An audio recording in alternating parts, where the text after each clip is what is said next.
या तो भगवान का नाम का आश्रय ले लो, खूब नाम जपो, श्री कृष्ण गोविंद हरे मुरारी हे नाथ नारायण, या तो कीर्तन का आश्रय लो भगवान के नाम का। कलयुग केवल नाम आधारा, सुमरि सुमरि नर उतरहि, कृते अध्यायते विष्णुम त्रेतायाम यजतो मखै, द्वापरे परिचर्यायाम कलौ केशव कीर्तनात्।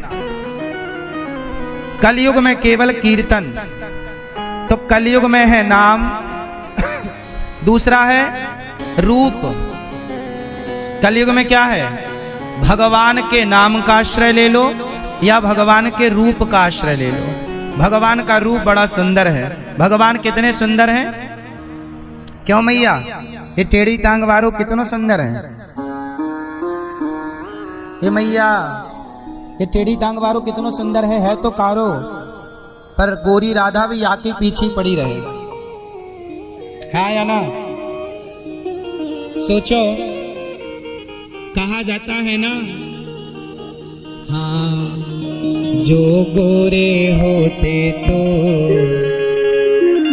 क्या करते मनमोहन, जो गोरे होते तो क्या करते मनमोहन, जब श्याम रंग पर ही दुनिया मर जाती है, जब श्याम रंग पर ही दुनिया मर जाती है। तो जब भगवान सांवले हैं तो इतने सुंदर हैं, गोरे होते तो कितने सुंदर होते। इसलिए भगवान की वह सांवली सी सूरतिया को मन में बसाओ और नाम और रूप का आश्रय लो। भगवान की सुंदरता देखनी है तो किसी स्त्री किसी पुरुष की सुंदरता नहीं। एक साधु जी एक महिला को देखकर मुस्कुरा पड़े। सुंदर महिला थी, सुंदर नारी थी, तो साधु जी हंस पड़े। वाह! तो कोई भाई पीछे वालों को आवाज नहीं आ रही? लाला है? पीछे वालों को आवाज ना आ रही? लाला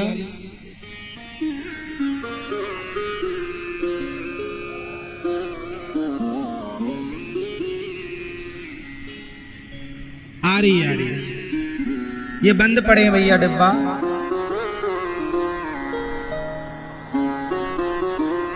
तो भगवान की छवि को मन में बसाया जाए। नाम रूप भगवान के नाम का आश्रय लिया जाए। भैया आप सबन को आवाज आए? ए लाला, नाम रूप भगवान के नाम का आश्रय ले लिया जाए। भगवान का नाम बड़ा सुंदर, भगवान के रूप का आश्रय ले लिया जाए, रूप बड़ा सुंदर।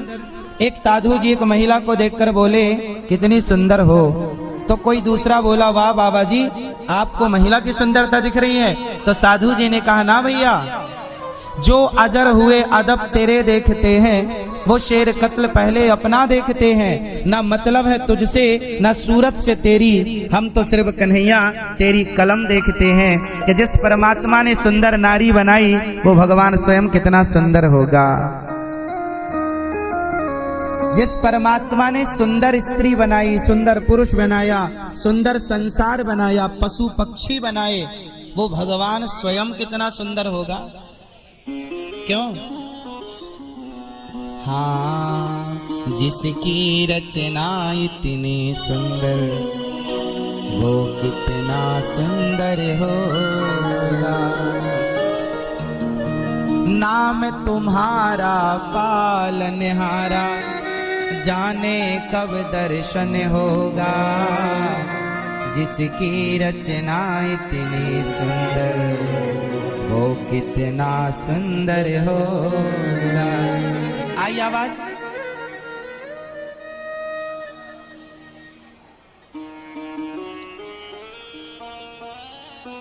भाई सुखपाल जी कहाँ गए साउंड वाले?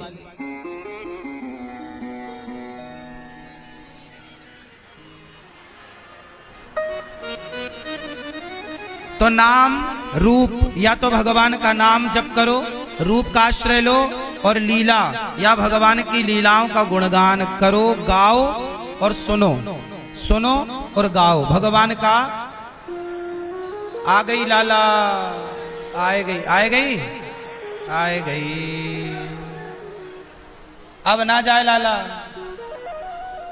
सुनो, या तो भगवान का नाम सुनो, नाम का आश्रय, या रूप का आश्रय। भगवान बहुत सुंदर हैं, टेढ़ी टांग वालों बहुत सुंदर है।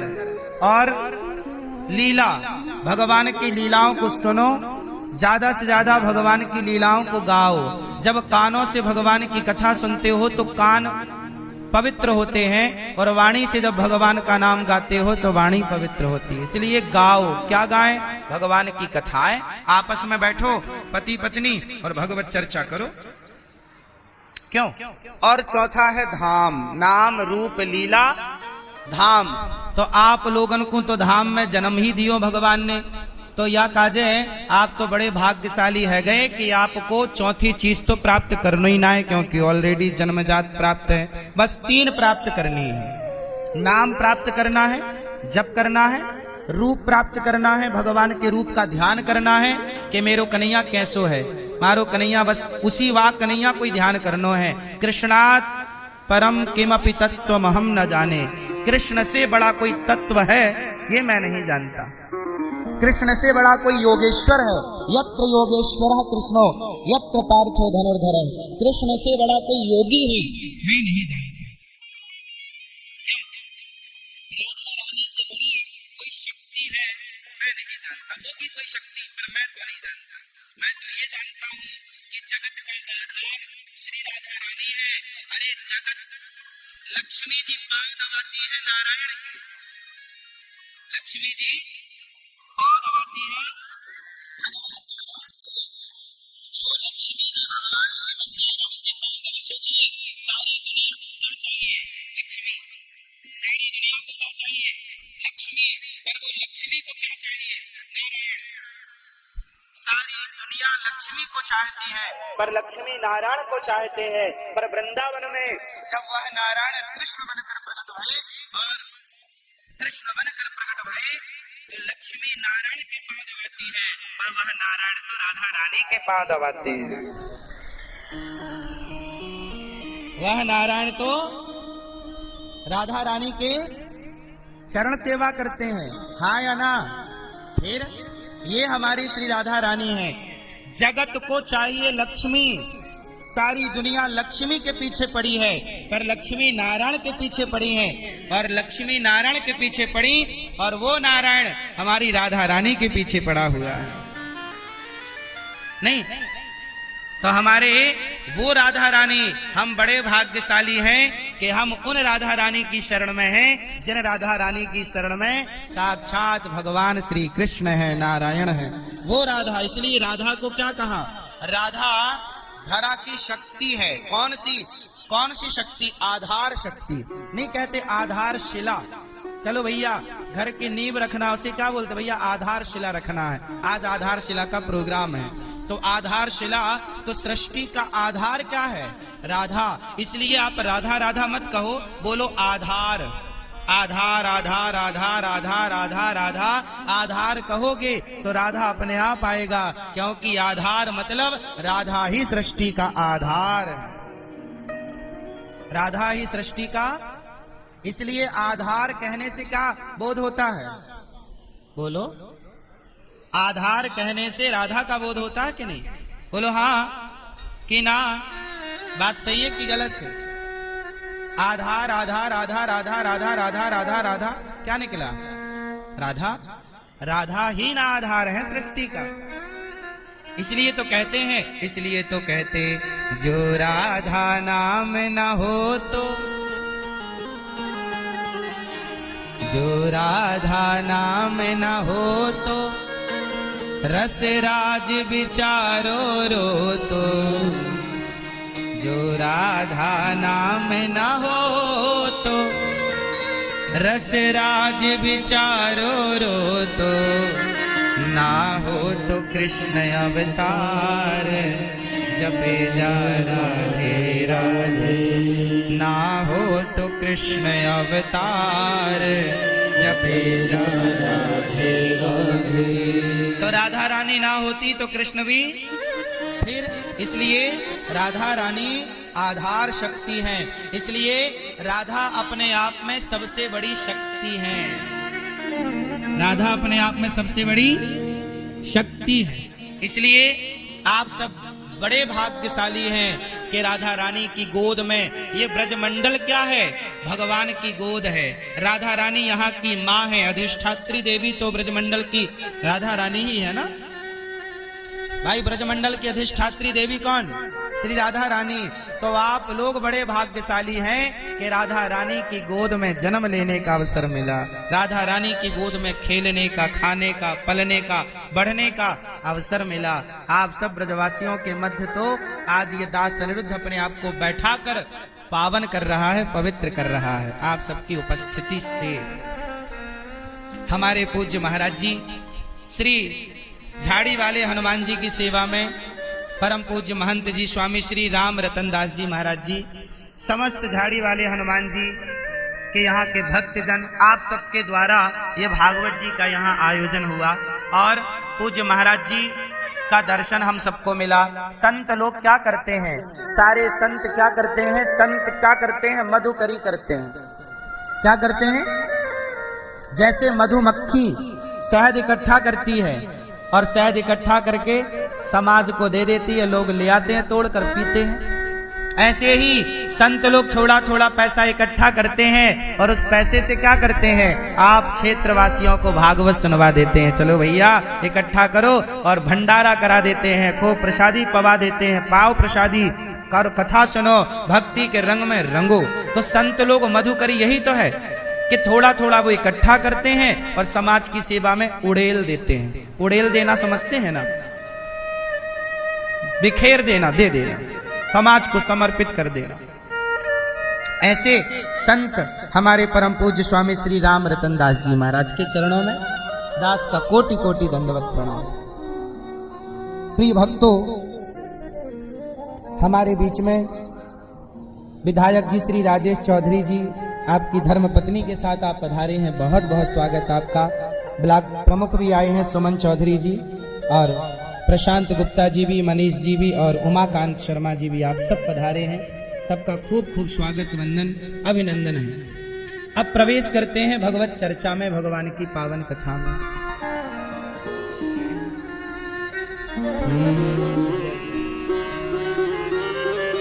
आप आए, गौरी गोपाल आए।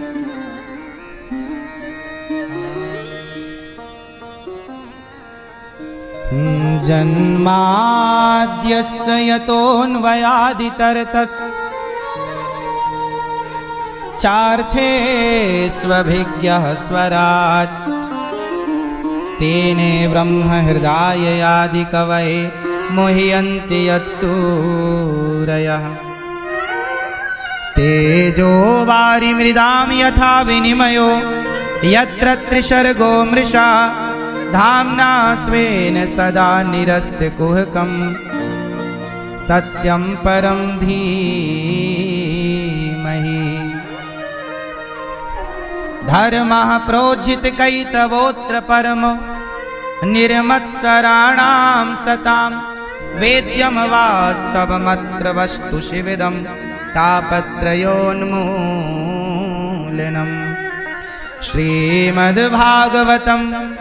श्रीमद्भागवते महामुनिकृते किं वा परैरीश्वरः सद्यो हृद्यवरुध्यतेऽत्र कृतिभिः शुश्रूषुभिस्तक्षणात्। जन्म आदि यस्य जन्माद्यस्य। भागवत जी में पहली बात क्या, ब्रह्म सूत्र से भागवत जी को व्यास जी ने प्रारंभ किया। जन्माद्यस्य यतः, जन्म आदि यस्य जन्माद्यस्य। भगवान कौन है? जन्म देने वाले। कौन? भगवान किसे कहते हैं? क्यों भैया? ये मोबाइल वाले भैया बात करेंगे, बताओ भगवान किसे कहते हैं? उत्तर दो सब लोग ध्यान से। अब तो आवाज आ रही है ना पूरी? हाँ, अब ध्यान से सुनो। मैया, लाल मैया बैठो, मेरी माँ सुनो। ये बताओ भगवान किसे कहते हैं? आप बताओ भैया। ईश्वर भगवान किसे कहते हैं? कोई आपसे पूछे क्यों भैया भगवान किसे कहते हैं, बताओ परिभाषा किसे, भगवान किसे कहते हैं? है? परिभाषा देखो, आप सनातनी हैं, हम सब सनातनी हैं। मुसलमान को कुरान आती है, मुसलमान को कुरान आती है, उर्दू आती है। मुसलमान का बच्चा पढ़ने मदरसे जाता है, वो अपने धर्म का बोध सीखता है। हमारे बच्चों को भी क्या गीता नहीं पढ़ने जाना चाहिए? जब मुसलमान के बच्चे को बचपन से उनके मजहब पंथ का बोध है, तो क्या सनातनियों को बचपन से अपनी संस्कृति अपने संस्कारों का बोध नहीं होना चाहिए? क्यों भैया बताओ, होना चाहिए ना? ये हम सनातनियों की कमी है कि हम अपने बच्चों को गीता से वंचित रखते हैं, गीता नहीं पढ़ाते। अब जैसे गर्मियों की छुट्टी चल रही है, बच्चों का स्कूल तो नहीं है ना, इस एक महीने में, एक महीने की छुट्टी होती है बच्चों की, 2 महीने की, 1.5 महीने की, चलो इस एक महीने में क्या करना चाहिए? इस एक महीना में आप अपने बच्चों को गीता पढ़ाओ। स्कूल की पढ़ाई तो है नहीं, दिन भर खेलो बेटा, पर सवेरे 2 घंटा पढ़ लो, शाम को 1 घंटा पढ़ लो, गीता पढ़ो। एक महीने में गीता कुछ समझो, थोड़ा रामचरितमानस पढ़ो, थोड़ा कृष्ण के बारे में जानो, कृष्ण कौन है। आप लोग तो जानते हो कि श्री कृष्ण कौन है। चलो कल को ये सवाल कोई आपसे कह देगा, आप कहोगे हमारे कृष्ण भगवान है, आप कहोगे कि हमारे कृष्ण भगवान है, तो सामने वाला पूछेगा कि चलो बताओ भगवान की परिभाषा क्या है, भगवान कहते किसे हैं? तो क्या उत्तर दोगे? कृष्ण कौन है? भगवान है। कृष्ण कौन है? हमने पूछा कि भगवान किसे कहते हैं, तो आपने इतनी देर क्यों लगाई, सीधा क्यों नहीं बोल दिया कृष्ण को भगवान कहते हैं? पहली तो ये बात है कि आपको ये कहना चाहिए कि कृष्ण कौन है? भगवान। अब सवाल खड़ा हुआ कि भगवान किसे कहते हैं, तो सुनो भगवान किसे कहते हैं। तो भगवान में 5 शब्द हैं, भा ग वा आ, मात्रा भी जोड़ेंगे, आ ना। क्या हुआ? भा, बोलो भा ग वा आ मतलब आपकी मात्रा, ना मतलब भा मतलब भूमि, गा मतलब गगन, वा मतलब वायु, आ मतलब आकाश, आ मतलब अग्नि, गा मतलब गगन हो गया, भा मतलब भूमि, वा मतलब वायु, भा मतलब भूमि, गा मतलब गगन, वा मतलब वायु, आ मतलब अग्नि और ना मतलब नीर। भा ग वा आ न। तो भा मतलब भूमि, गा मतलब भाग, वा मतलब वायु, आ मतलब अग्नि, ना मतलब नीर। ये 5 तत्व हो गए। इन 5 तत्व से ही आप बने, हम बने, सृष्टि बनी। तो प्रकृति को ही भगवान कहते हैं। पृथ्वी जलवायु अग्नि आकाश, हमारा भगवान वायु के रूप में है, बोलो हाँ। हमारा भगवान जल के रूप में है। नारायण, नार कहते हैं जल को, नार में जल में शयन करने से उनका नाम पड़ा नारायण। भगवान नारायण का नाम नारायण क्यों पड़ा? क्योंकि वो जल में क्षीर सागर पर शेषैया पर शयन करते, इसलिए उनका नाम पड़ा नारायण। तो भगवान जल है, इसलिए भगवान का एक नाम है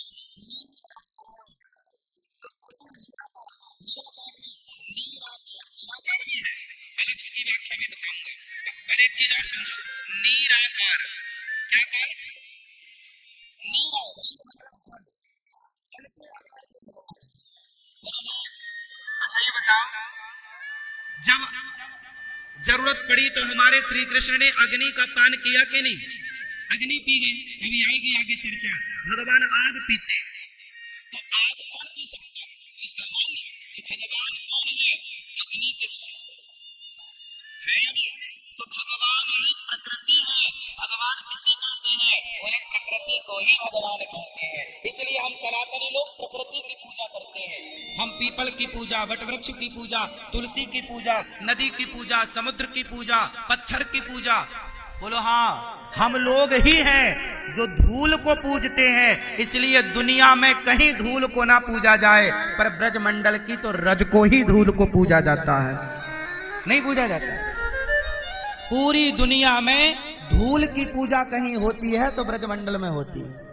बोलो हाँ, रज की पूजा। अच्छा, ब्रज कहते हैं इसे, हम लोग कहां बैठे हैं? ब्रज में। चलो बताओ, ब्रज का फुल फॉर्म क्या हुआ? ब्रज मतलब फुल फॉर्म ब्रज का,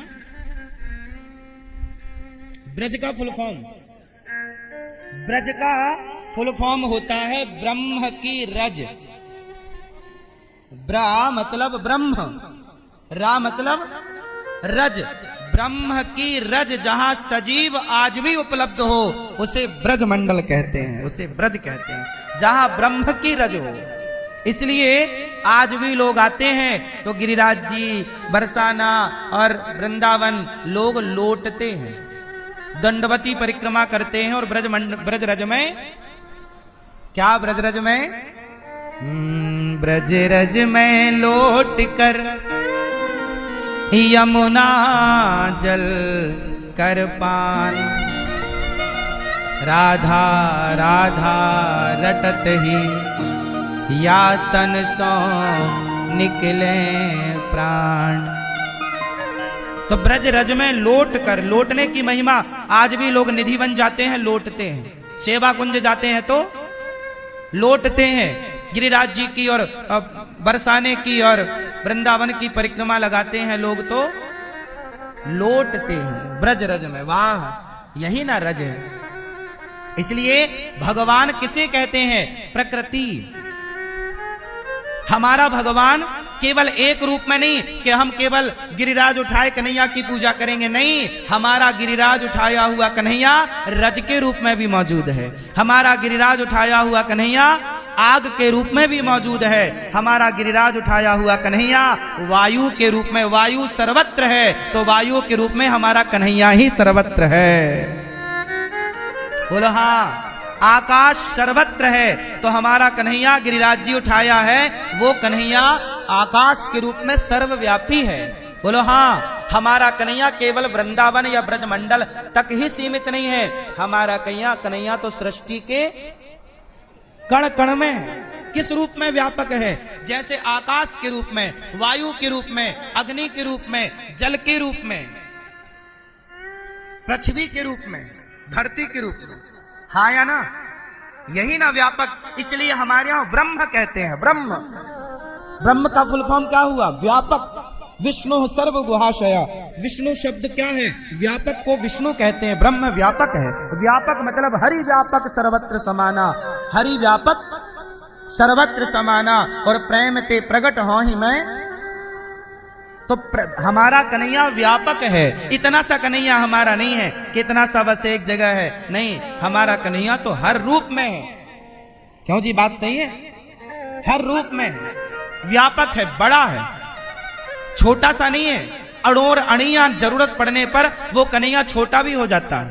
यशोदा का बेटा बन गया, दूध पीता है मैया का, मैया मुझको दूध पिलाए दे। मैया बोली लाला अभी मक्खन तेरे लिए दोह रही हूं ना। एकेदा गृहदासीसु यशोदानंद गेनी, कर्मांतर नियुक्तासु निर्ममंथ स्वयं दधी। एक बार मैया दही मंथन कर रही, कन्हैया ने मथानी पकड़ ली, मैया मुझको दूध पिलाए दे। मैया बोली लाला तेरे लिए ताजा ताजा मक्खन निकाल रही हूँ, अभी दूध ना पिलाऊं तुमको मक्खन खवाऊंगी ना। मैया मुझको तो तेरो दूध ही पीनो है। अब जरा सवाल खड़ा हुआ, परीक्षित जी ने कहा हे सुखदेव जी रुको रुको रुको, गुरुदेव रुको, क्या हुआ ये बताओ कि ये यशोदा मैया ने कौन सा पुण्य किया कि जगत के पालनहार की माता बनी, और जो जगत का पेट भरता हो आज उसे तृप्त कर रही है माता यशोदा अपने दुग्ध पान से, दूध पिलाकर। क्या ये कन्हैया भूखा है? बोलो, क्या ये भूखा है? पर मैया से कहता भूख लगी दूध पीना है। अब बताओ, क्या ब्रह्म को भूख लगेगी? जगत के पालनहार को भूख लग सकती है, लेकिन वो भगवान बिक जाता है प्रेम में। वो कन्हैया बिक जाता है किसमें? प्रेम में। मैया के प्रेम ने खरीद लिया है। कन्हैया को और ऐसे खरीदा कि मैया डांटती है, ए लाला आज तो को मारूंगी, डंडा लेके वो कन्हैया के पीछे दौड़ती है। जगत के पालनहार भगवान आंखें खोल लें तो सृष्टि हो जाती है, भगवान आंखें बंद कर लें तो प्रलय हो जाता है। भगवान आंखें खोलें तो सृष्टि होती है और आंखें बंद करें तो प्रलय होता है। ऐसे भगवान को मैया बोली आज तो को पकड़ के ही रहूंगी, और भगवान भाग रहे, मैया मत मारियो, मैया मत मारियो, मैया मत पकड़ियो, भाग रहे हैं भगवान। और मैया ने पकड़ा और उखल से बांध दिया, पकड़ा और उखल से बांध लिया और भगवान बंध गए। अब बताओ क्या ब्रह्मा के बांधे भगवान बंधते? बोलो, क्या ब्रह्मा कृष्ण को बांध सकते हैं? बोलो, है ताकत ब्रह्मा में? नहीं ना। ब्रह्मा के बांधे कन्हैया ना बंधे। क्या इंद्र की ताकत है कि भगवान को बांध ले? क्या और किसी की ताकत है कि भगवान को बांध सकें? लेकिन मैया की ताकत है कि मैया बोली आज दारी के तोकू पकड़ के ही रहूंगी, बांधूंगी तोकू। मैया मत बांधियो, उखल से बांध दिया। और बांधा तो 2 अंगुल रस्सी कम पड़ गई। ये देखो जरा, ये सब क्या था? क्या वो भगवान इतना सुलभ है? अरे वो भगवान यही तो बताना चाहा कि मैं ब्रह्म हूं, परमात्मा हूं। बड़े बड़े ज्ञानियों के ध्यान में नहीं आता, पर प्रेम कर लोगे तो मैं तुम्हारे बंधन में भी बंधने को तैयार हूं। इसलिए प्रेम से पुकारो। मोहन प्रेम बिना नहीं मिलते, चाहे कर लो कोटि उपाय। तो भगवान क्या है? दुर्लभ हैं, लेकिन दुर्लभ भी प्रेम के आगे सुलभ हो जाते हैं। ऐसे भगवान हैं। तो भगवान कौन है? ऐश्वर्यस्य समग्रस्य धर्मस्य यश सहस्री ज्ञान वैराग्य और चैव षड्नाम भगितीर्णम। भगवान किसे कहते हैं? ये व्याख्याएं हैं। बिनु पग चलहि सुनहि बिनु काना, कर बिनु कर्म करहि विधि नाना। मैया भगवान किसे कहते हैं? जो बिना कानों के सुने। ये भैया भगवान किसे कहते हैं? जो बिना कान के, जोर से, जो बिना कान के और जो बिना हाथ के काम करे, और जो बिना पांव के चले, और जो बिना वाणी के बोले, जो बिना आंखों के। अच्छा ये बताओ कि बिना कान के भगवान ने कहां सुना? चलो सुनाओ। गोस्वामी जी क्या कहते हैं कि बिनु पग चलहि।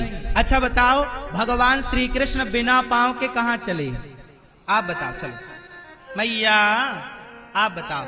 भगवान के बारे में लिखा, भगवान किसे कहते हैं? जो बिना पांव के चलता हो। चलो बताओ श्री कृष्ण बिना पांव के कहां चले? आप बताओ।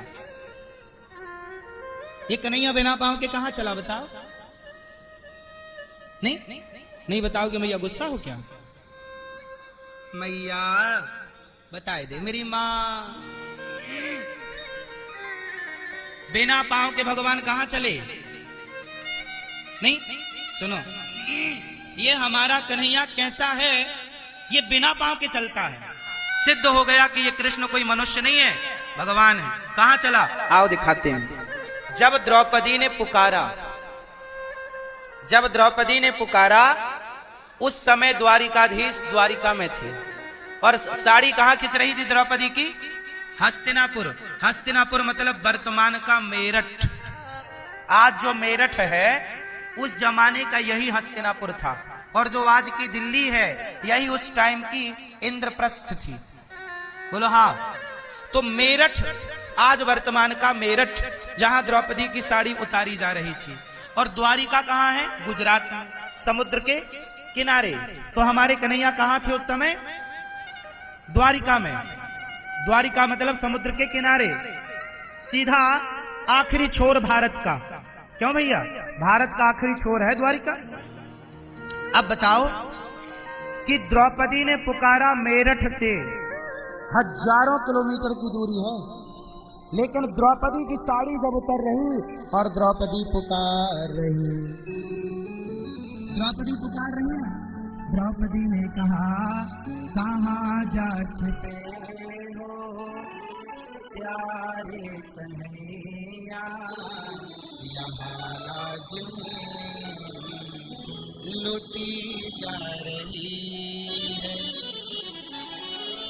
दुशासन के हाथों तेरी द्रौपदी की सभा बीच साड़ी खींची जा रही है, कहाँ जा छिपे हो प्यारे कन्हैया, यहाँ लाज मेरी लुटी जा रही है।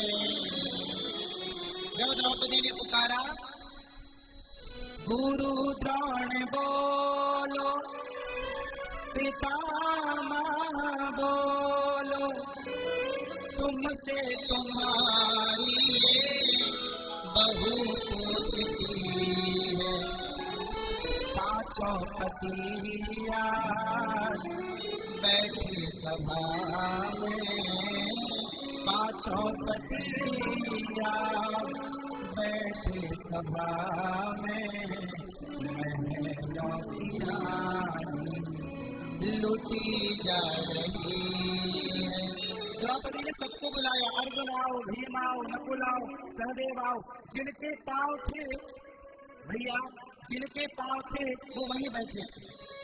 और द्रौपदी ने बुलाया कि अर्जुन बचाओ, भीम बचाओ, गुरु द्रोण बोलो, हे गुरु बचाओ, पितामह बोलो, कुछ तो बोलो पितामह, गुरु द्रोणाचार्य बताओ ना। देखो मेरी साड़ी उतारी जा रही, भरी सभा में मुझे निर्वस्त्र किया जा रहा है। जब कोई नहीं आया, जिनके पांव दो दो पांव थे, सब के सब बैठे तमाशा देख रहे थे। बोलो हाँ। लेकिन जब द्रौपदी थक गई, जगत को बुला बुला कर तब जगन्नाथ को बुलाया।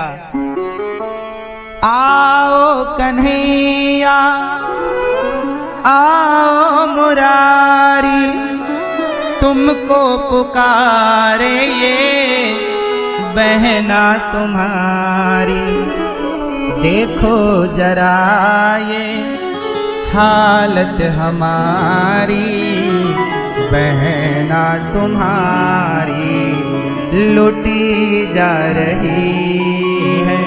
आओ हे गोविंद आओ। जब द्रौपदी ने पुकारा तो बताओ, पांव वाला दौड़ता तो कितना दौड़ता, लेकिन द्वारिकाधीश द्वारिका से दौड़े। उस समय रुक्मणी माता भोजन परोस रही थी, भगवान बैठे भोजन करने। रुक्मणी माँ ने कहा भोजन कर लो। भगवान बोले थोड़ा रुक जाओ रुक्मणी, थोड़ा रुक जाओ रुक्मणी। क्यों प्रभु, आज भोजन का टाइम हो गया, आपने प्रसादी नहीं पाई। भगवान बोले मेरी बहन पर जरा संकट है, मुझे जाना पड़ेगा। क्या हुआ, कपड़े उतारे जा रहे हैं, तो जाओ। रुक्मणी माँ ने कहा जाओ। बोले नहीं जा सकता, अभी तक मेरी बहन ने मुझे बुलाया नहीं, अभी तक मेरी बहन ने मुझे। सच बताओ, द्रौपदी ने बुलाने में देर लगाई थी या कृष्ण ने आने में देर लगाई थी? बोलो। गलती भगवान की नहीं थी, गलती माता द्रौपदी की थी। क्या गलती थी? इन्होंने बुलाने में बड़ी देर लगा दी। इन्हें भरोसा अर्जुन पर था, भीम पर था, युधिष्ठिर पर था। तो भगवान बोले बुलाओ, अर्जुन को बुलाओ, हम खड़े। भगवान क्या कहते हैं? निर्बल केवल राम सुनहरी मैंने, निर्बल केवल राम, एक भरोसे एक बल एक आस विश्वास, एक राम घनश्याम हित चातक तुलसीदास। सुनो, यदि आपको जगत पर भरोसा है तो भगवान कभी नहीं आएंगे। भगवान उनके पास आते हैं जो केवल भगवान पर भरोसा करते हैं। द्रौपदी ने जब सबको भुलाया और कृष्ण को पुकारा तो क्या बोला? गोविंद, हे गोविंद। तो गोविंद का विंद ना बोल पाई, गोविंद कैसे लिखेंगे? गोविंद। तो गोविंद का केवल गो बोल पाई, विंद शब्द मुंह से नहीं निकला। गो कहते ही तो कन्हैया दौड़ पड़े बहना की लाज बचाने और साड़ी बनकर खिंचने लगे। अब बताओ, पांव वाला चलता तो दौड़ पाता द्वारिका से इतनी दूरी तय? तो भगवान कैसे हैं? जरूरत पड़ती है तो बिना पांव के दौड़ जाते हैं। पांव से चलते तो कितना चलते। तो भगवान कैसे हैं? बीनु पग। बोलो बीनु पग चलही, तो बिना पांव के चले द्रौपदी के लिए। बोलो हाँ कि ना? तो भगवान कैसे हैं? बिना पांव के चलते हैं। पांव वाला क्या चलेगा? बुलाने की देर है, जो जहां बुलाए भगवान वहां प्रकट हो जाए। तो द्रौपदी ने जब पुकारा तो प्रकट होकर साड़ी बढ़ाने लगे। दुशासन 10,000 हाथियों का बल रखने वाला थक गया, पर कपड़े उतार ना पाया। क्यों? बोला, दुशासन बोला कि साड़ी भी चिनारी है कि नारी भी साड़ी है, कि साड़ी ही की नारी है, कि नारी ही की साड़ी है। तब द्रौपदी बोली, मूर्ख, ना साड़ी भी चिनारी है, ना नारी भी साड़ी है, ना साड़ी ही की नारी है, ना नारी ही की साड़ी है। ये तो वृंदावन बिहारी है जो चीर बनकर खिंचा जा रहा, खिंचा जा रहा। किसी को दिखाई नहीं पड़ा मेरा कन्हैया, लेकिन उपस्थिति है। सच बताओ, द्रौपदी की लाज किसने बचाई? भगवान ने बचाई। जिन्होंने द्रौपदी की लाज बचाई वही हमारी और आपकी भी लाज बचाएंगे। बस द्रौपदी की तरफ पुकारना सीखो। द्रौपदी की तरफ पुकारना। हमको पुकारना नहीं आता। सच बताओ, पुकारना आता है? आप लोग ना थोड़ा नेताजी को पुकार लेते हो, थोड़ा पड़ोसी को पुकार लेते हो, थोड़ा बेटे को, अरे मेरा तो बेटा है, 4 बेटे हैं, मेरे बेटा मेरा। थोड़ा आप बेटों को पुकारते हो। इससे काम ना होगा। बेटों को ना, बेटी को ना, नेताजी को ना, जगत को ना, पुकारो तो केवल कृष्ण को। मेरा तो बल केवल कृष्ण है। मैं कृष्ण के सिवा किसी को नहीं जानता, ना जानने की कोशिश करता। सच बताऊं भक्तों, ये दास अनिरुद्ध सच कहता है कि मैं भगवान कृष्ण के सिवा, भगवान के सिवा मैं सचमुच किसी को नहीं जानता, और मुझे जानने की जरूरत भी नहीं। क्यों? बात सही है। हमें किसी को जानना नहीं है। हम केवल उनको जानते हैं। त्वमेव माता च पिता त्वमेव, त्वमेव बन्धुश्च सखा त्वमेव, त्वमेव विद्या द्रविणं त्वमेव, त्वमेव सर्वं मम देव देव। आप ही हमारे सर्वस्व हैं, और क्या चाहिए? तो भगवान बिना पांव के चलते हैं।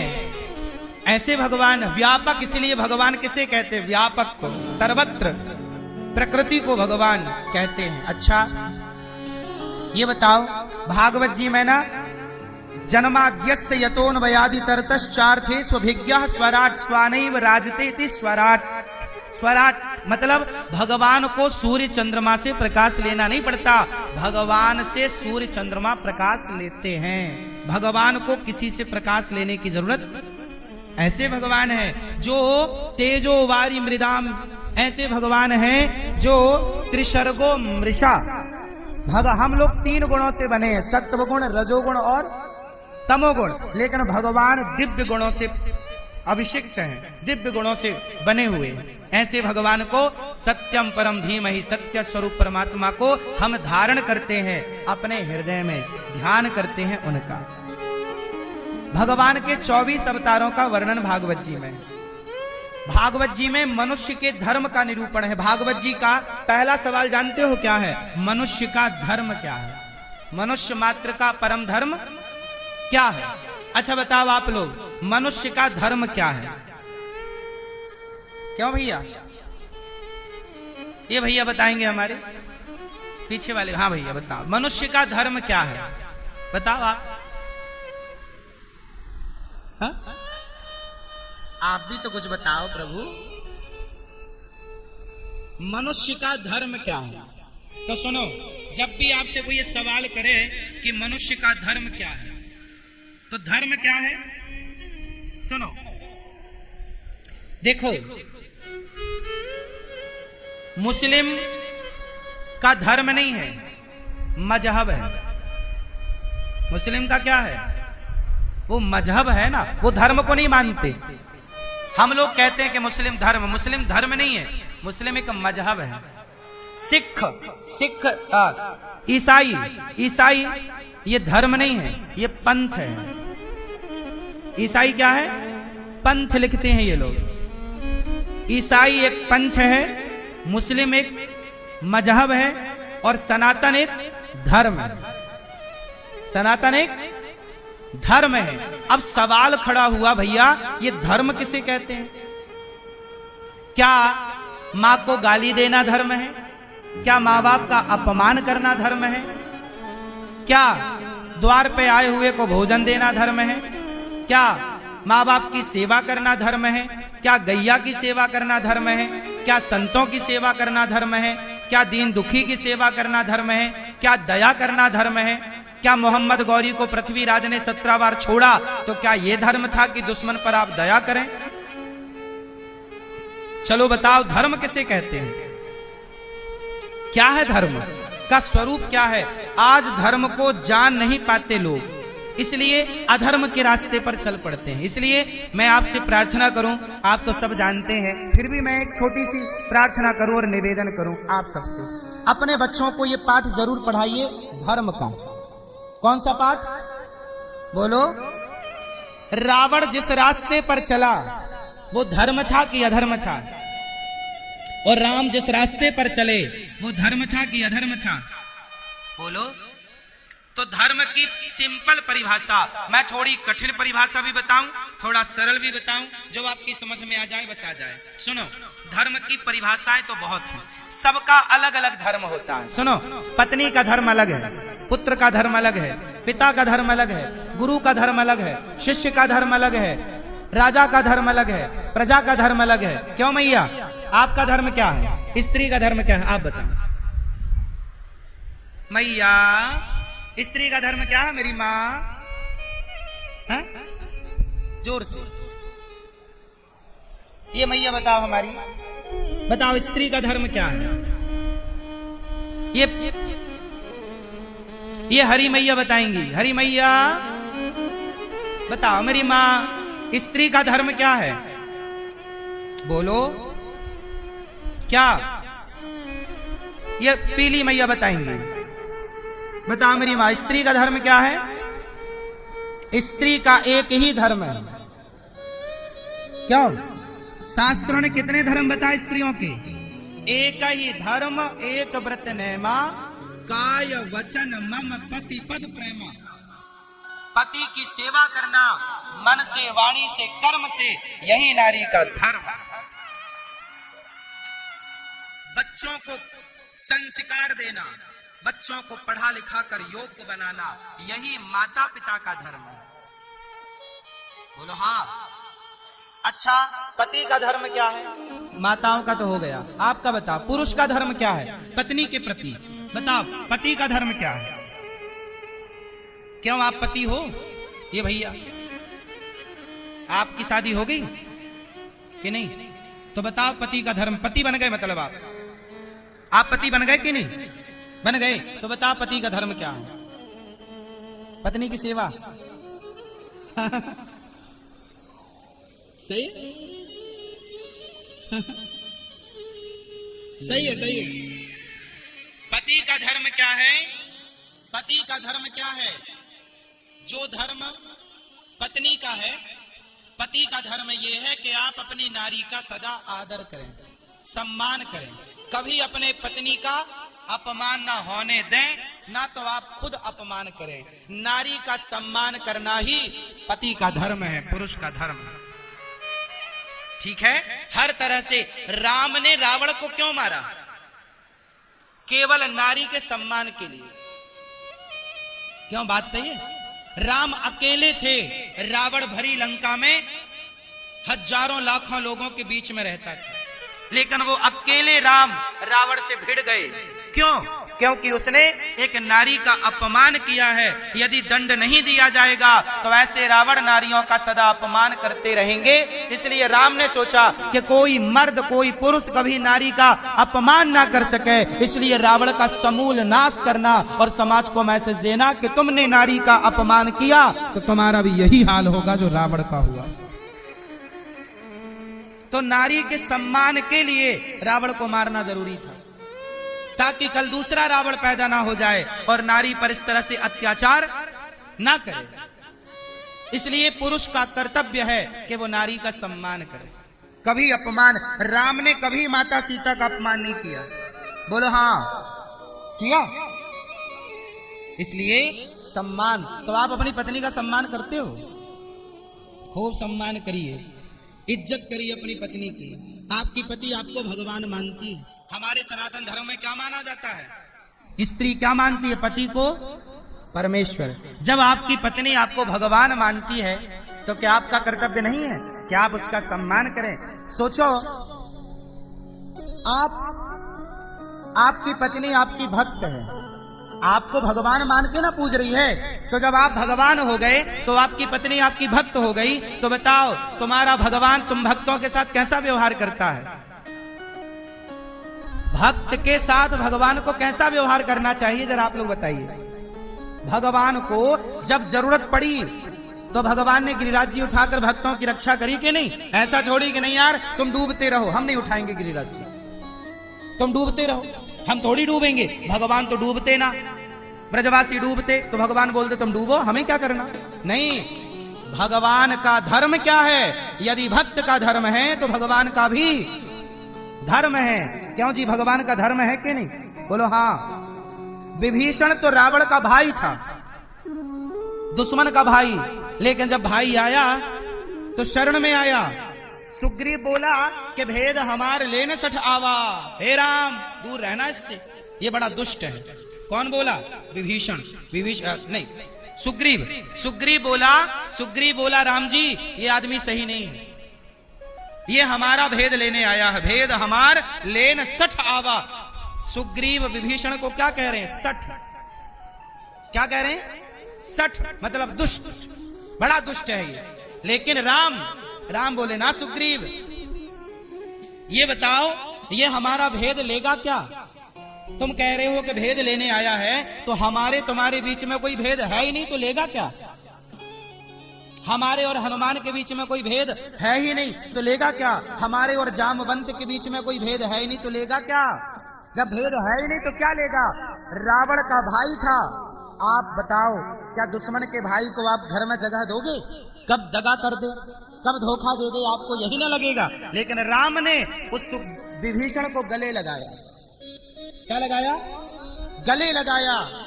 अब जरा सोचिएगा कि दुश्मन के भाई को राम गले लगाते हैं, क्योंकि राम भगवान है और विभीषण भक्त। कैसा भी हो, भक्त कैसा भी हो, माना कि मैं पापी हूं, माना कि मैं अधम हूं, माना कि मैं नीच हूं, तो क्या मुझे नीच को भगवान स्वीकार नहीं करेंगे? बोलो, क्या अजामिल जैसे पापी को स्वीकार नहीं किया? क्या कुब्जा जैसी कुरूपणी को स्वीकार नहीं किया? बोलो, क्या सुखिया नाम की माता जो फल बेचा करती थी, बिल्कुल गरीब थी, क्या उस निम्न जाति की सुखिया पर भगवान ने कृपा नहीं की? क्या शबरी को गले ना लगाया? क्या जटायु पक्षी होकर भी राम ने गले ना लगाया? अरे भैया, यदि भक्त का धर्म है परमात्मा को पुकारना, तो भगवान का भी धर्म है कि दौड़कर भक्त को गले लगाए। यदि तुम्हारी पत्नी तुम्हें परमेश्वर मानती है तो परमेश्वर का धर्म है कि अपने भक्त को सदा अपने हृदय से लगाए, उसकी गलतियों को माफ करे और सदा उसका सम्मान करे। हमारे भगवान तो हाथी की भी पुकार सुनते हैं, नहीं सुनते? हाथी, एक गजेंद्र नाम का एक हाथी मगर ने पांव पकड़ लिया, और जब भगवान को पुकारा तो भगवान ने उसकी पुकार सुनी। तो कहने का तात्पर्य केवल ये है कि भगवान बड़े दयालु हैं। तो सबका धर्म है, नारी का धर्म अलग, पुरुष का धर्म अलग। मैया बात समझ में आ रही है? सबका धर्म अलग अलग है। अच्छा, मूल धर्म क्या है? मूल धर्म है दया, धर्म का मूल है। सबसे बड़ा धर्म क्या है? दया। इसलिए सब पर दया करो। धर्म क्या है? धर्म न दूसर सत्य समाना, सत्य बोलना ही धर्म है। और परोपकाराय सताम विभूतया, पर हित सरिस धर्म नहीं भाई, पर पीड़ा सम नहीं अधमाई। परोपकार करना ही सबसे बड़ा धर्म है। इसलिए ये दास अनिरुद्ध सबकी सेवा करने को ही धर्म मानता है। इसलिए हमारा संकल्प क्या? एक ही संकल्प, एक ही नारा, सेवा ही है धर्म हमारा। इसलिए गौरी गोपाल आश्रम आओगे तो वहां सेवाएं देखने को मिलेंगी, क्योंकि हमने केवल सेवा करना ही सीखा है, इससे ज्यादा हमें कुछ आता ही नहीं। सेवा ही धर्म है। पुत्र का धर्म है माँ बाप की सेवा, शिष्य का धर्म है गुरु की सेवा, भक्त का धर्म है भगवान की सेवा। हर जगह सेवा है। बोलो हाँ कि ना? हम भारतीयों का धर्म है भारत माँ की सेवा। कल को जरूरत पड़ी और युद्ध हुआ हमारा किसी देश से, जैसा कि अभी पाकिस्तान से चल ही रहा है कुछ सिंदूर, ऑपरेशन सिंदूर, कल को जरूरत पड़ी हम सबको युद्ध करने की, तो बताओ अपने मातृभूमि के लिए हम युद्ध करने को तैयार हैं या नहीं? अरे हम लोग अपनी मातृभूमि के लिए हजारों देशद्रोहियों को मारने को भी तैयार हैं और देश के लिए मर मिटने को भी। फिर तो हम लोग सुनो, जब देश पर संकट आएगा, भारत माता पर कभी संकट ना आए, पर कभी राष्ट्र पर संकट आया तो उस समय हमारा एक ही धर्म होगा, केवल राष्ट्र की सेवा करना। क्यों बात सही है? उस समय तुम्हारा बाप रोकेगा, बेटा मत जा, राष्ट्र पर संकट आया है पर तू मत जा, तू मर जाएगा। उस समय बाप की बात नहीं मानने का, उस समय पिता की आज्ञा मानना पाप हो जाएगा। बोलो हाँ। और पिता की आज्ञा ना मानना ही पुण्य होगा। कई जगह ऐसा है कि कहीं आज्ञा मानना धर्म है तो कहीं आज्ञा ना मानना धर्म है। चलो उदाहरण से समझाता हूं आपको। चलो बताओ, जब दशरथ जी ने कैकेयी को 2 वरदान दिए, पहला वरदान दिया कि भरत को राज्य तिलक, क्यों जी मैया, पहला वरदान दिया भरत को राज्य तिलक, और दूसरा वरदान दिया कि राम को 14 वर्ष का। अच्छा, जब राम को पता चला कि 14 वर्ष का वनवास है तो राम ने पिता और माता की आज्ञा का पालन किया या नहीं किया? जोर से किया। राम ने माँ बाप की आज्ञा का पालन किया और चुपचाप वनवास चले गए। लेकिन भरत ने अपने माँ बाप की आज्ञा का पालन, बोलो, नहीं किया। बताओ भरत जी के लिए आज्ञा क्या थी? राम के लिए आज्ञा थी कि वनवास जाओ, और भरत जी के लिए आज्ञा थी कि अयोध्या का राजा बनो, राज्य तिलक होगा। ये आज्ञा माँ बाप की थी या नहीं? कैकेयी और दशरथ जी की, बोलो हाँ। तो बताओ, एक बेटे ने आज्ञा मानी और एक बेटे ने आज्ञा क्यों? जो आज्ञा मानने योग्य है वो आज्ञा मानना चाहिए, और जो आज्ञा मानने योग्य नहीं है वो आज्ञा नहीं माननी चाहिए, भले वो आज्ञा बाप की ही क्यों ना हो, क्योंकि यही धर्म है। अब सुनो, कई बार आप क्या कहते हो, बाप की आज्ञा मानना धर्म, ठीक है, बाप की आज्ञा मानना धर्म है, लेकिन भरत जी ने तो नहीं मानी, तो क्या भरत जी अधर्मी हैं? ना, कई जगह कई बार आज्ञा ना मानना ही धर्म है। बोलो हाँ या ना। अब वो सिचुएशन पर निर्भर करता है कि वो परिस्थितियां क्या थी। क्यों मैया? परिस्थितियां क्या थी, वो परिस्थितियों पर निर्भर करता है कि परिस्थितियां। अच्छा सुनो, भरत जी और राम जी को छोड़ो, ये बताओ लक्ष्मण जी ने ना बाप की बात मानी, पिता की। दशरथ जी बोले लक्ष्मण तुम मत जाओ, नहीं माने।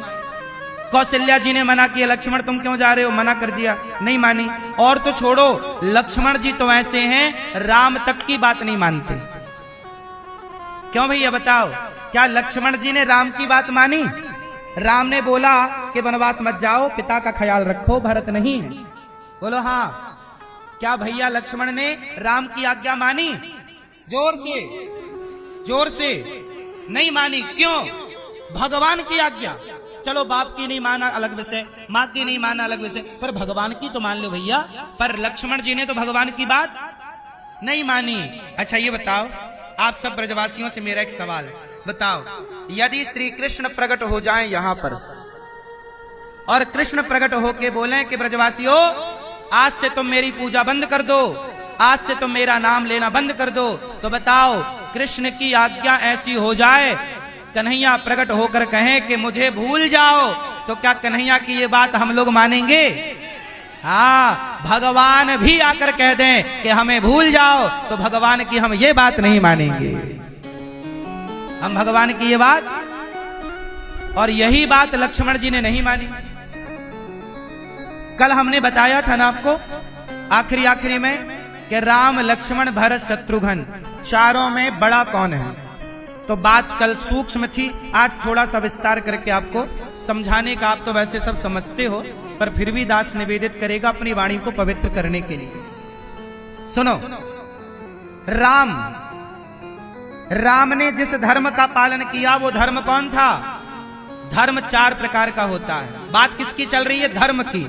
पत्नी का धर्म अलग, पति का धर्म अलग, पुत्र का धर्म अलग। इसलिए मैंने धर्म की व्याख्या इतनी इसलिए की ताकि आप धर्म की जड़ तक पहुंचे और धर्म को जाने। धर्म का मतलब ये नहीं कि बस हमारा सनातन धर्म है। सनातन धर्म तो सनातन का मतलब पुराना होता है। पूरी व्याख्या पूरा जड़ तक जाना चाहिए ना। कोई आपसे सवाल करेगा तो जवाब तो दे पाओगे। तो धर्म कितने प्रकार का होता है? 4 प्रकार का। पहला धर्म सामान्य धर्म। राम जी ने जिस धर्म का पालन किया, माँ बाप की आज्ञा का पालन करना, अतिथि की सेवा करना, गुरु की सेवा करना, समाज की सेवा करना, भूखे को रोटी देना, प्यासे को पानी देना, सबकी सेवा करना, ये सामान्य धर्म है। कौन सा धर्म है? इस धर्म से बड़ा एक दूसरा धर्म है जिसे विशेष धर्म कहते हैं। कौन सा धर्म? विशेष। विशेष धर्म का पालन किसने किया? सामान्य धर्म का पालन तो राम जी ने किया, लेकिन विशेष धर्म का पालन लक्ष्मण जी ने किया। लक्ष्मण जी का धर्म विशेष है। लक्ष्मण जी का धर्म कैसा है कि राम भी कहते हैं कि लक्ष्मण मुझे भूल जा, मेरे साथ मत चल, लेकिन लक्ष्मण जी बोले प्रभु आपको छोड़ने की बात तो आप भी कहो तो मैं आपकी बात नहीं मानूंगा। मैं आपको आपके कहने से भी छोड़ नहीं सकता। भगवान के कहने से भी हम भगवान को ना छोड़ें, ये विशेष धर्म है। एक बार मेरे साथ दोहराओ ये लाइन। भगवान के कहने पर भी हम भगवान को ना। राधा रानी प्रकट होकर कहें कि भक्तों ब्रजवासियों हमें भूल जाओ, तो हे माँ हम आपको आपकी ये बात बोलो नहीं मानेंगे। आपके कहने से भी हम आपकी ये बात नहीं मानेंगे। और यही काम किया लक्ष्मण जी ने। लक्ष्मण जी का धर्म क्या है? विशेष। तीसरा धर्म है विशेषतर। विशेषतर जिस धर्म का पालन श्री भरत जी ने किया। भरत जी का धर्म क्या है? भरत जी का धर्म है कि उन्होंने माँ बाप की आज्ञा का पालन तो नहीं किया, पर राम ने कहा कि भैया आप जाओ वापस। तो भरत जी राम की आज्ञा का उल्लंघन नहीं कर पाए।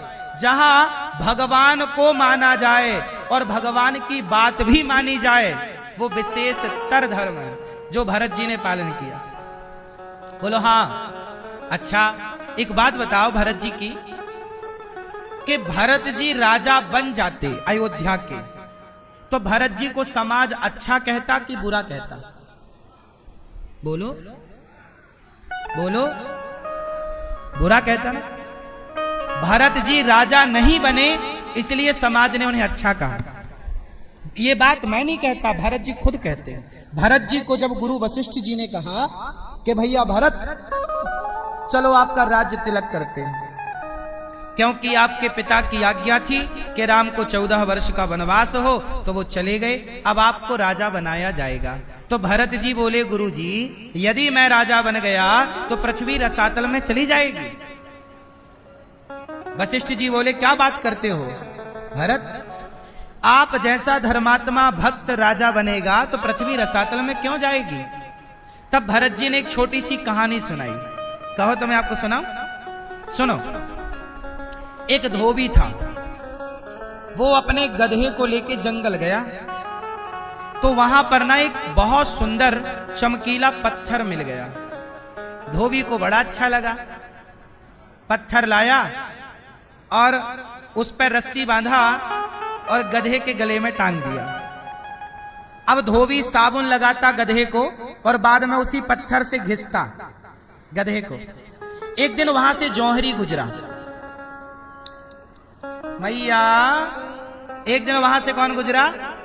जौहरी। तो जौहरी ने देखा कि गधे के गले में बढ़िया हीरा लटक रहा है, लेकिन ये हीरा है, ये जौहरी को तो पता चल गया कि हीरा है, पर धोबी को क्या पता कि ये उसे तो लगा पत्थर है चमकने वाला, अच्छा लगा तो गधे के गले में टांग दिया। जौहरी को लगा ये हीरा है, पर मैं कह दूंगा कि ये हीरा है तो अभी धोबी इसके भाव बढ़ा देगा। तो जौहरी ने बड़ी चतुराई से धोबी से बात की, ए भैया धोबी ये बताओ ये गधे के गले में जो पत्थर डाला है तुमने क्यों डाला? धोबी बोला भैया हमें अच्छा लगा तो हमने डाल दिया। और इसी से हम यहाँ गधे को साबुन लगा के घिसे। बढ़िया साफ होता है हमारा गधा इस पत्थर से। एक काम करो, ये पत्थर तुम हमें 5 रुपए में दे दो। धोबी बोला, भैया पत्थर के तुम 5 रुपए दे रहे हो? आगे चले जाओ, जंगल में ऐसे ढेर पत्थर पड़े हैं, उठा लेना, काहे 5 रुपया खर्च कर रहे हो? जौहरी बोला, हमारे पास टाइम नहीं है जंगल जाने का, पर तुम 5 रुपए ले लो और ये पत्थर हमें दे दो, क्योंकि ये पत्थर तुम्हारे मतलब का है नहीं। 5 रुपए में तुम्हारा काम हो जाएगा, कुछ कुछ चाय वाय पी लेना। जौहरी बोला, दे दो। धोबी ने दिमाग लगाया, भाई ये तो अच्छी बात है, मैं 5 रुपए में ये पत्थर दे दूंगा, फिर दूसरा पत्थर ले आऊंगा। मेरे लिए तो जंगल रोज का घर है, मैं उठा लाऊंगा। पर ये कितना बेवकूफ आदमी है, बताओ, पत्थर के 5 रुपए दे रहा है।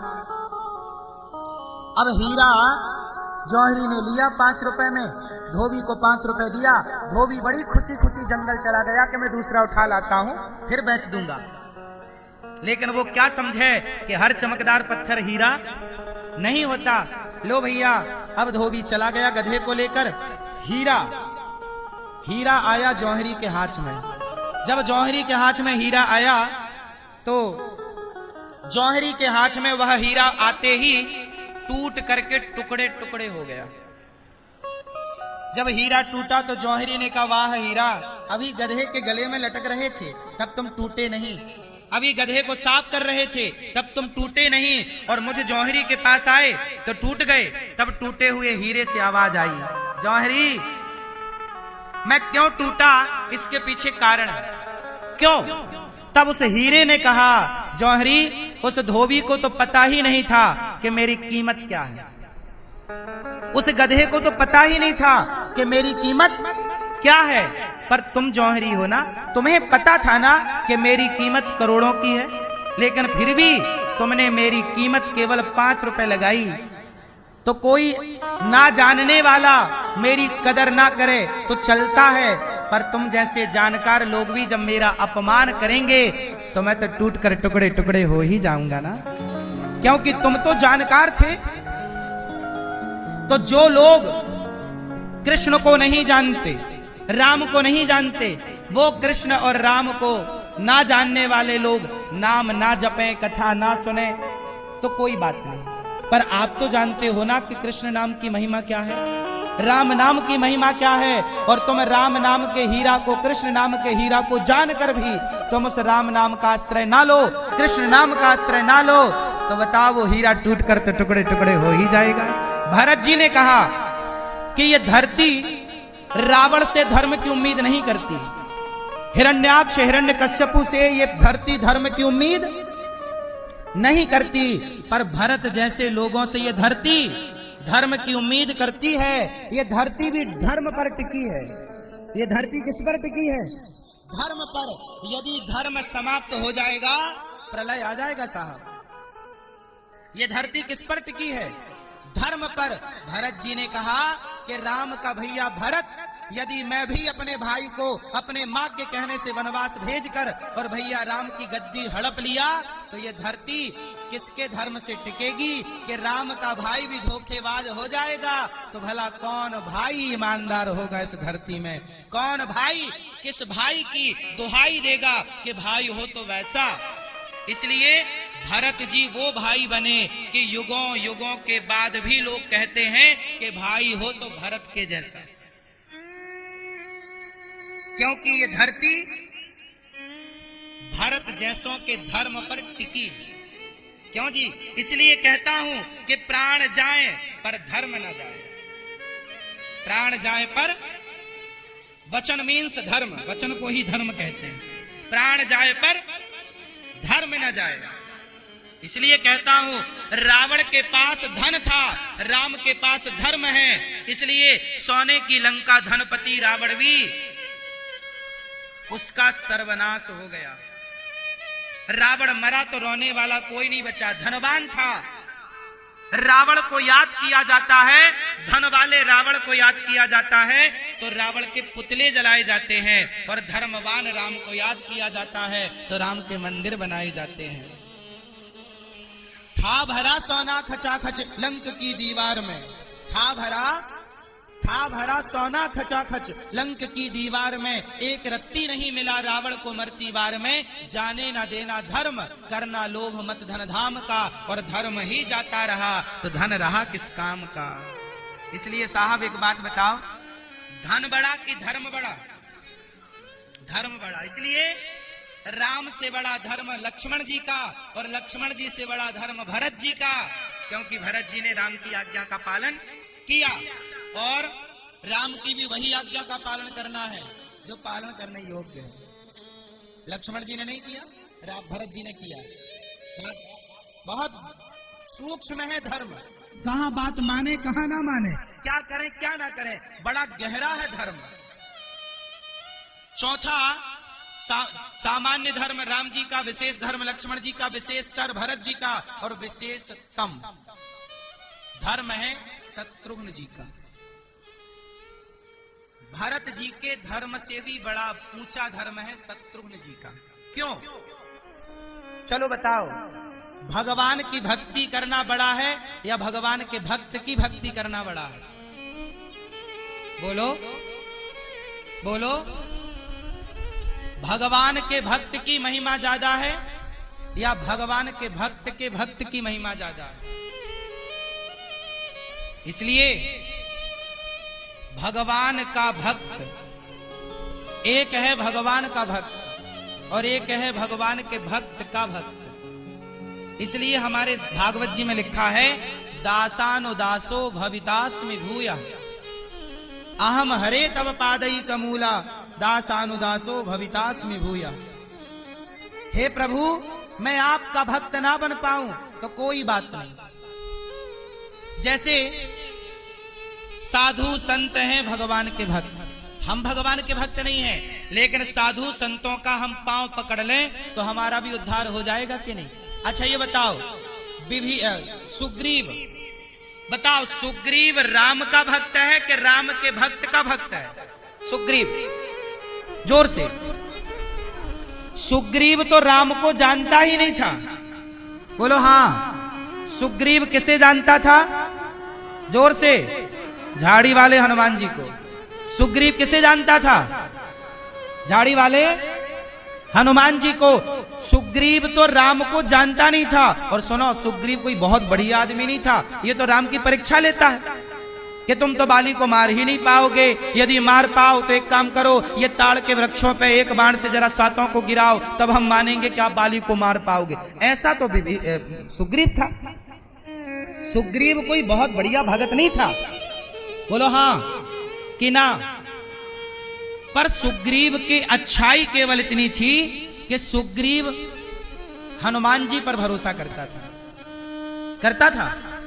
सुग्रीव राम को नहीं जानता था, लेकिन हनुमान जी को जानता था। और जिसने, सोचो, हनुमान जी जानते हैं राम को और सुग्रीव जानता है हनुमान जी को। मैं राम को नहीं जानता, पर मेरे गुरु जी राम को जानते हैं, इसलिए मैं अपने गुरु का पांव पकड़ लूं तो मेरा कल्याण हो जाएगा। इसलिए हमारे यहाँ गुरु परंपरा है, इसलिए हमारे यहाँ आचार्य परंपरा है। बोलो हाँ। जैसे ये दास अनिरुद्ध रामानुज दास है, मैं नहीं जानता कि भगवान क्या है, कहाँ है, कैसे है। मैं नहीं जानता कि भक्ति क्या है, पूजा क्या है, पाठ क्या। मैं ये जानता हूँ कि मेरे गुरुजी ने जो रास्ता बताया, मेरे गुरुजी ने जो मंत्र दिया, उस मंत्र में मैं चलता रहूं, अपने आप भगवान आकर के मुझे थामेंगे। अच्छा एक बात बताओ, शबरी को पहले राम मिले कि पहले राम का भक्त मिला? जोर से। शबरी के गुरु कौन? महर्षि मतंग। बोलो हाँ। मैया, शबरी के गुरु कौन? मैया, ओ मेरी पंचायती मैया, सुनो, मेरी माँ मोबाइल चला रही हो, सुनो। शबरी के गुरु कौन? महर्षि मतंग। शबरी नहीं जानती थी राम को, शबरी नहीं जानती थी राम को, शबरी तो केवल गुरु को जानती थी। बोलो हाँ। जब महर्षि मतंग की मृत्यु हुई तो शबरी बोली, गुरुजी कहां जा रहे हो? तो गुरुजी ने कहा, बेटी अब हम भगवान के घर मर रहे, मृत्यु। तो गुरुजी हमें भी मृत्यु चाहिए। देखो शबरी इतनी भोली कि उसे बेचारी को ये तक नहीं पता कि मृत्यु किसे कहते हैं। गुरुजी क्या हो रहा है? गुरुजी बोले मृत्यु हो रही है हमारी। गुरुजी हमें भी मृत्यु दिलाओ। गुरुजी हमें भी मृत्यु। गुरुजी बोले क्या कह रही है शबरी? गुरुजी समझ गए कि मेरी शबरी बड़ी भोली है, बेचारी को ये नहीं पता कि मृत्यु क्या होती है। शबरी तू एक काम कर बेटा, तू अभी मृत्यु को ना चाह, तू एक काम कर, तो सीताराम जप, राम राम बोल, तुझे राम मिलेंगे। गुरुजी मैं राम को नहीं जानती। बेटा तू राम को नहीं जानती कोई बात नहीं, तू राम का घर नहीं जानती कोई बात नहीं, तू अपनी कुटिया पर बैठ के राम राम जपना।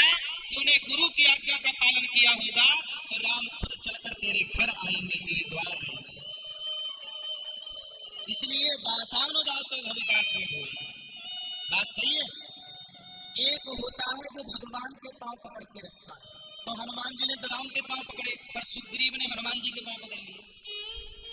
मतंग ने राम के पांव पकड़े, तो मतंग ऋषि के पांव शबरी ने पकड़ लिए। कल्याण हुआ कि नहीं? इसलिए हम कहते हैं कि भरत जी ने राम की चरण पादुका पकड़ी।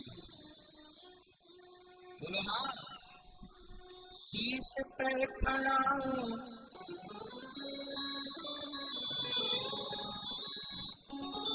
शीश पे खड़ा हूं और अखियों में पानी, शीश पे खड़ा हूं और अखियों में पानी, राम भक्त चला।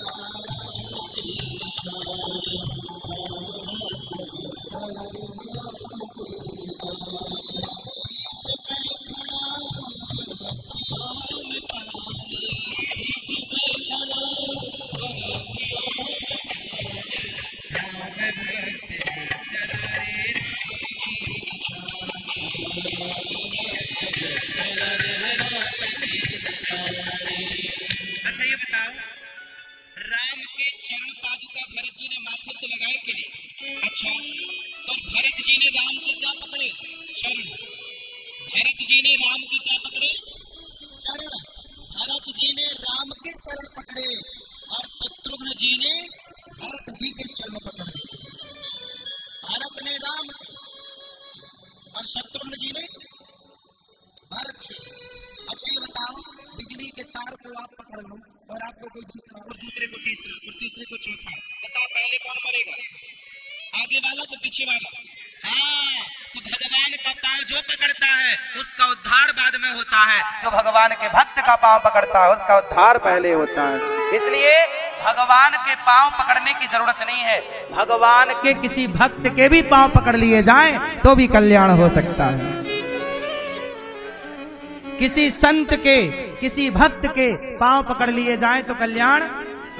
क्यों जी, बात सही है कि गलत है? इसलिए धर्म क्या है? आओ, भगवान नारायण के 24 अवतार हुए। हमारे भागवत जी में भगवान के 24 अवतारों का वर्णन।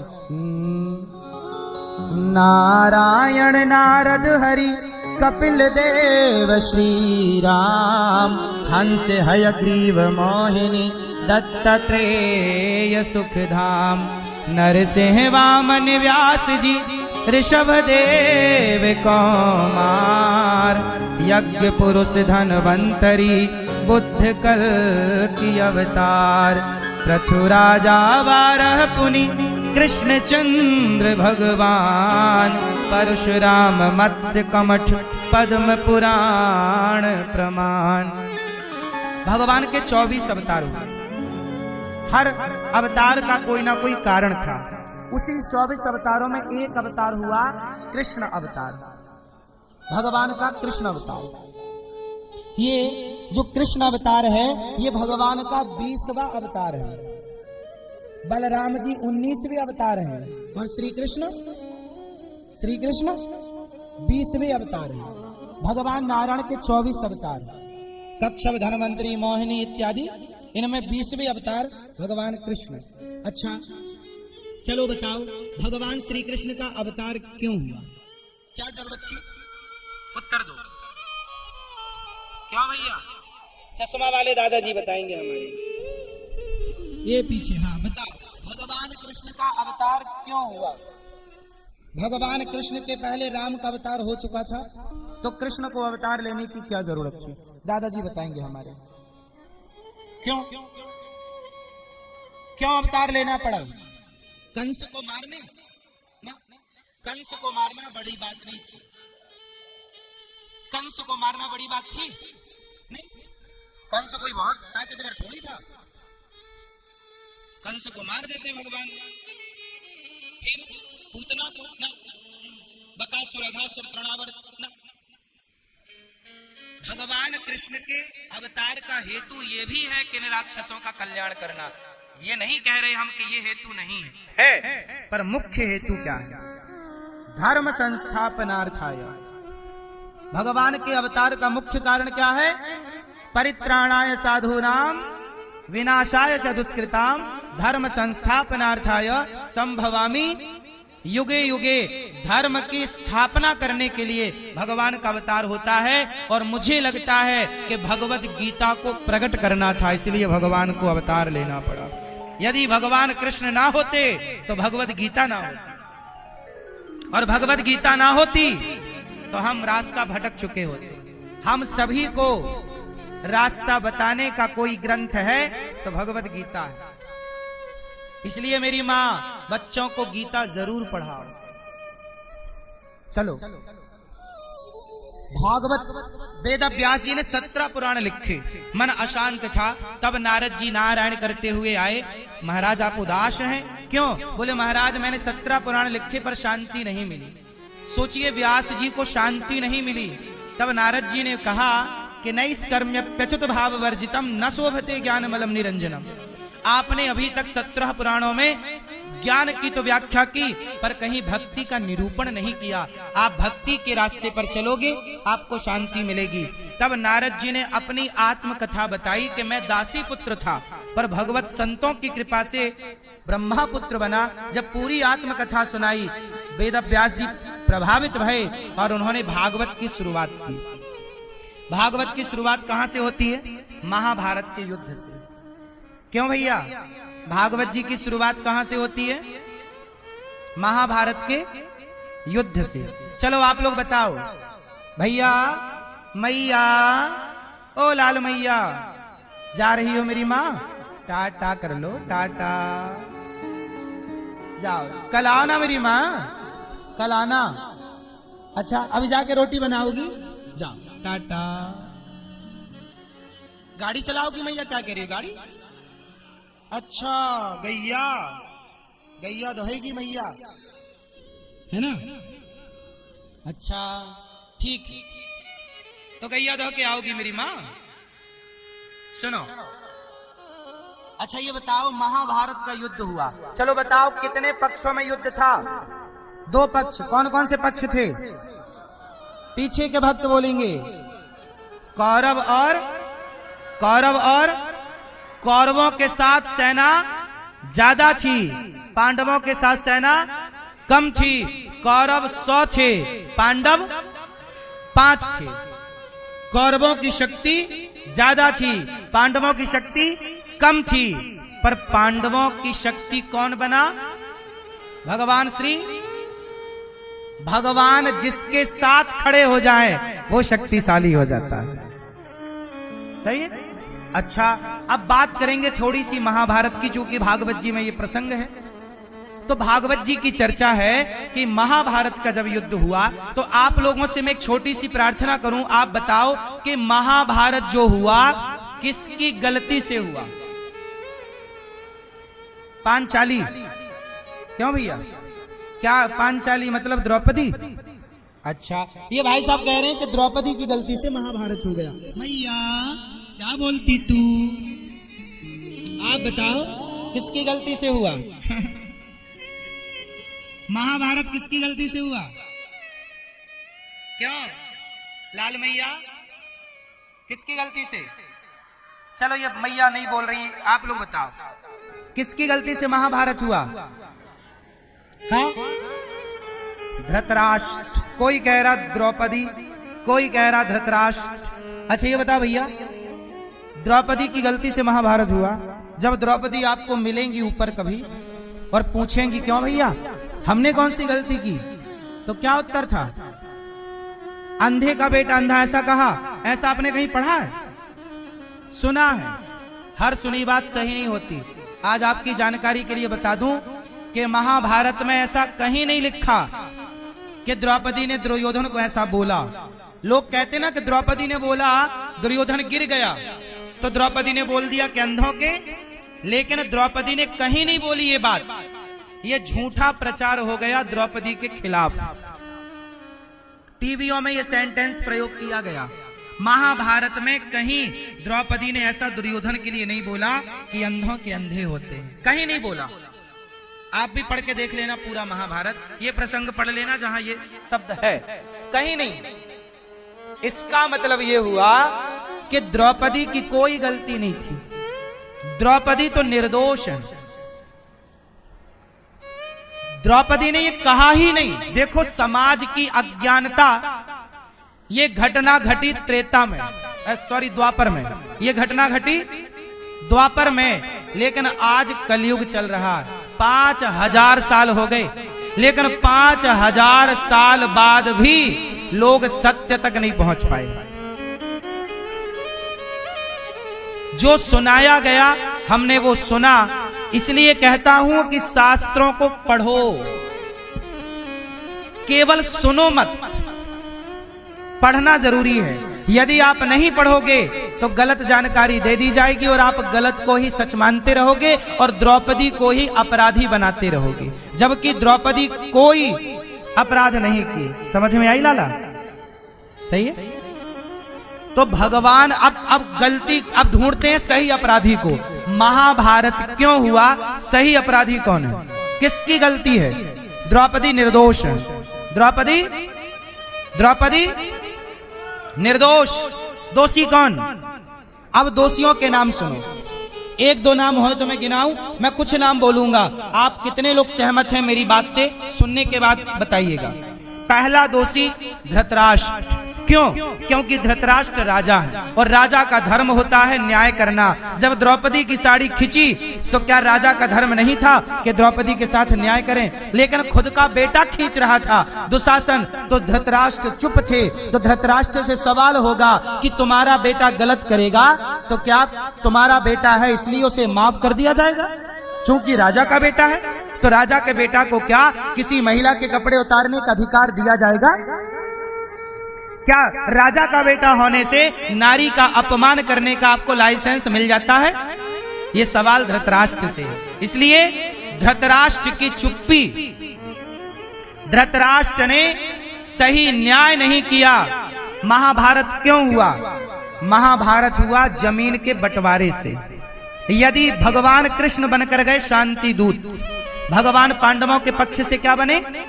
शांति प्रस्ताव लेकर गए। ए दुर्योधन 5 गांव दे दो दुर्योधन 5 ग्राम रखो अपनी धरती तमाम। भगवान कृष्ण बोले दुर्योधन पांडवों को कितने गांव दे दो? जोर से। पर दुर्योधन वह भी दे ना सका और आशीष समाज का ले ना सका। जब नाश मनुज पर छाता है पहले विवेक मर जाता है। दुर्योधन के विनाश काले विपरीत बुद्धि, भगवान कृष्ण की आज्ञा का उल्लंघन कर दिया दुष्ट दुर्योधन ने।